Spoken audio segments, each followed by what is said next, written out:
Bonjour les quatrièmes, j'espère que vous allez bien. Moi, ça va toujours super. Écoutez, il fait beau, on est à l'intérieur, c'est génial. Voilà, donc je vous propose aujourd'hui de faire la séance 5. Hier, lors de la séance 4, vous avez découvert qui était Jean Valjean. Vous l'aviez découvert déjà dans les séances 2 et 3, mais c'était un inconnu. Et on avait vu que c'était quelqu'un qui était rejeté par tout le monde, à part justement par Monseigneur Myriel, qui l'accueillait malgré les préjugés. Donc dans cette séance 4, vous avez découvert le passé de Jean Valjean et vous avez découvert les raisons qui font qu'il a été en prison, pardon. Donc il a volé du pain. Il a volé du pain pourquoi? Parce qu'il n'avait pas de travail, c'était un hiver qui était rude et, euh, et il devait nourrir les enfants de sa sœur, puisque sa sœur étant devenue veuve, c'est lui qui s'occupe complètement de nourrir les enfants de sa sœur. Très bien. On apprenait donc dans cette scène que Jean Valjean n'était pas une mauvaise personne. Euh, Ça dénonce les préjugés, d'accord. Dans la scène 2 et dans la scène 3, on a constaté les préjugés. Jean Valjean n'est pas accepté dans la ville de Digne. Dans la séance 4, on comprend que en fait, Jean Valjean est quelqu'un d'altruiste, de solidaire, de dévoué, de très gentil, donc une personne très bonne.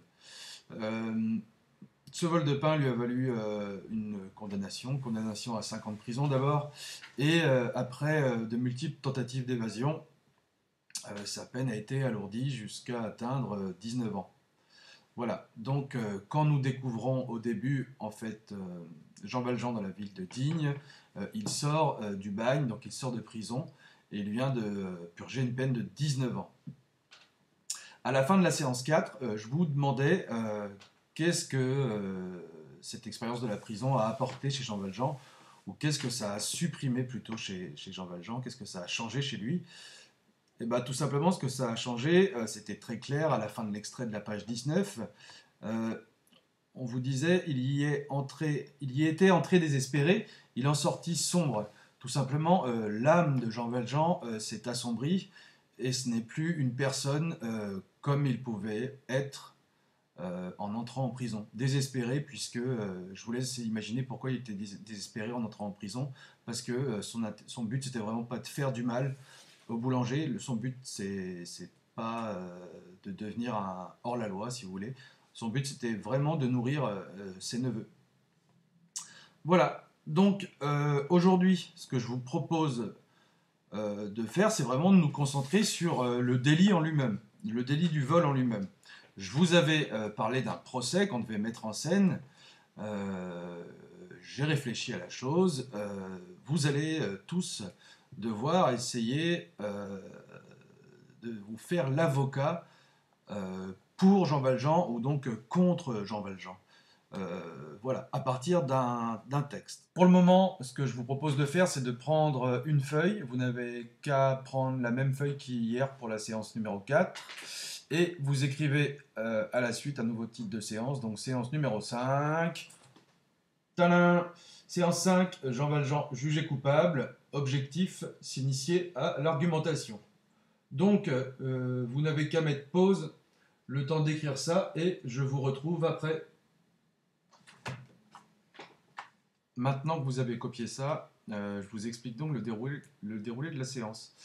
Ça se passe juste après l'extrait qu'on a lu hier. Donc ça veut dire que c'est à la page 20 de votre livre. C'est à partir de tout en haut de la page 20 du livre. Donc il commença par se juger lui-même et ça va jusqu'à la moitié, un peu plus de la moitié de la page 20. Il la condamna à sa haine. Donc de il commença par se juger lui-même jusqu'à il la condamna à sa haine. Je vais faire une lecture du texte pour vous, peut-être pas pour tous, mais pour certains ça peut servir, je le sais. Donc il y a une histoire de jugement, d'accord. C'est un texte où ça va parler de jugement. Ça se voit par rapport à la première phrase que je vous ai donnée. Il commença par se juger lui-même. Et si vous vous souvenez de la dernière phrase de la page 19, ce que vous avez lu donc hier, c'était il se constitua tribunal. Il se constitua tribunal, qu'est-ce que ça peut vouloir dire? Ça veut dire qu'il va se faire lui-même son propre procès. Vous commencez à voir où je veux en venir. Donc je vais lire l'extrait de la page 20. Et ensuite, je vous pose des questions. Je vous laisse faire et je reviendrai vers vous après. Mais pour l'instant, lecture. C'est parti. Bonne lecture à tous. Et suivez. Il commença par se juger lui-même. Il reconnut qu'il n'était pas un innocent injustement puni. Il s'avoua qu'il avait commis une action extrême et blâmable, qu'on ne lui eût peut-être pas refusé ce pain s'il l'avait demandé, que dans tous les cas, il eût mieux valu l'attendre soit de la pitié, soit du travail, que ce n'est pas tout à fait une raison sans réplique de dire « Peut-on attendre quand on a faim ?» Puis, il se demanda s'il était le seul qui avait eu tort dans sa fatale histoire, si d'abord ce n'était pas une chose grave qu'il eût, lui travailleur, manqué de travail, lui laborieux, manqué de pain. Si ensuite la faute commise et avouée, le châtiment, n'avait pas été féroce et outré. Si cette peine compliquée des aggravations successives pour les tentatives d'évasion ne finissait pas par être une sorte d'attentat du plus fort sur le plus faible, un crime de la société sur l'individu, un crime qui recommençait tous les jours, un crime qui durait 19 ans. Ces questions faites et résolues, il jugea la société et la condamna. Il la condamna à sa haine. Avant de vous laisser vous jeter avec fougue et comme des bêtes féroces dans le travail que je vais vous demander, je vais apporter quelques explications à l'extrait que je viens de lire. Jean Valjean se fait lui-même son propre procès. D'accord? Nous sommes donc dans la tête de Jean Valjean, mais donc c'est un narrateur extérieur. Donc narrateur extérieur utilisant un point de vue interne, on a accès aux pensées de Jean Valjean qui juge lui-même sa faute. Très bien. Si vous remarquez, le texte s'articule en deux parties. Il y a deux grands mouvements dans le texte. Dans un premier temps, Jean Valjean répertorie en fait les arguments qui sont en faveur de son accusation, de sa condamnation. Et dans un deuxième temps, à peu près à partir de la moitié de l'extrait que j'ai lu, je vais quand même vous laisser chercher l'articulation du texte, mais c'est assez simple à trouver, il expose les arguments qui seraient en faveur de sa défense. Et au final, sa défense, c'est accuser quelque chose d'autre, d'accord, une autre entité. Très bien. Donc, je vais vous poser 3 questions à présent, et vous allez devoir y répondre, et y répondre avec sérieux. D'accord? Donc, allons-y. Voici les questions. Vous mettez pause, chers amis.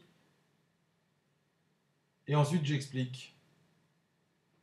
La première question que je vous pose, c'est pas une question en fait, c'est de relever des arguments dans le texte. Donc les arguments en faveur de l'accusation de Jean Valjean et ceux en faveur de la défense de Jean Valjean. Donc ceux qui l'innocenteraient, ceux qui le condamneraient, ceux qui l'innocenteraient.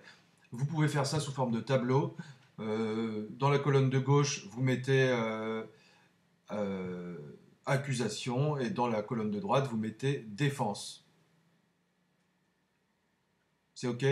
Je vous demande, même si vous ne répondez pas, mais c'est l'habitude. D'ailleurs, je pourrais vous tutoyer, c'est vrai, parce que vous êtes sûrement tout seul devant votre ordinateur. Donc, j'espère que tu as compris. Deuxième question. Penses-tu à d'autres arguments? D'ailleurs, je te tutoie dans les questions. Penses-tu à d'autres arguments par rapport à ceux que tu as relevés dans le texte? Est-ce qu'il y a d'autres arguments qui, selon toi, accuseraient Jean Valjean ou d'autres arguments qui innocenteraient Jean Valjean?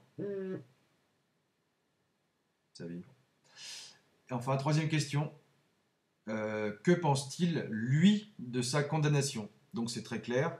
Je note à la fin, hein, n'oubliez pas, justifier avec le texte. Ne copiez pas ça, mais c'est très important de justifier avec le texte. D'accord? C'est pour le brevet l'année prochaine, c'est nécessaire de faire cela, sinon vous n'aurez jamais les points en français. Très bien. Donc je vous laisse faire ça et je reviens vers vous pour expliquer la fin de la séance. Vous avez répondu à ces questions avec brio, je l'imagine, puisque vous êtes formidable. Nous reviendrons donc sur la correction de ces questions, soit par pronote, soit je referai une vidéo pour corriger, mais c'est peut-être plus simple généralement de vous donner une correction par pronote et de revenir sur cette correction le lendemain quand je fais la nouvelle vidéo. Je pense que c'est pas mal. Alors, il reste une question bilan que je vous pose à présent. La voici. Donc, que dire de la condamnation de Jean Valjean par rapport à sa faute, à la faute commise? Que dire de la condamnation de Jean Valjean par rapport à la faute commise? Appuyez sur pause si vous avez besoin de copier. Moi, j'arrête ici. Donc, c'est selon vous. Après, c'est selon tout le monde. Que dire, c'est du bon sens, que dire de la condamnation de Jean Valjean par rapport à la faute qu'il a commise? Voilà, je reviendrai donc demain sur ce bilan. Je vous laisse ici, mais pas pour longtemps. J'ai un petit travail d'écriture à vous demander, mais je vous expliquerai tout ça dans une prochaine vidéo très rapidement. Bonne soirée à tous, prenez soin de vous et prenez soin toujours de vos proches. J'espère que vous ne sortez pas même s'il fait beau, il faut se faire violence parfois. Mais au moins vous avez du travail, vous avez de quoi avancer. C'est bien, cultivez-vous. Allez, je crois en vous, vous êtes les meilleurs, vous êtes incroyables. À bientôt. Au revoir.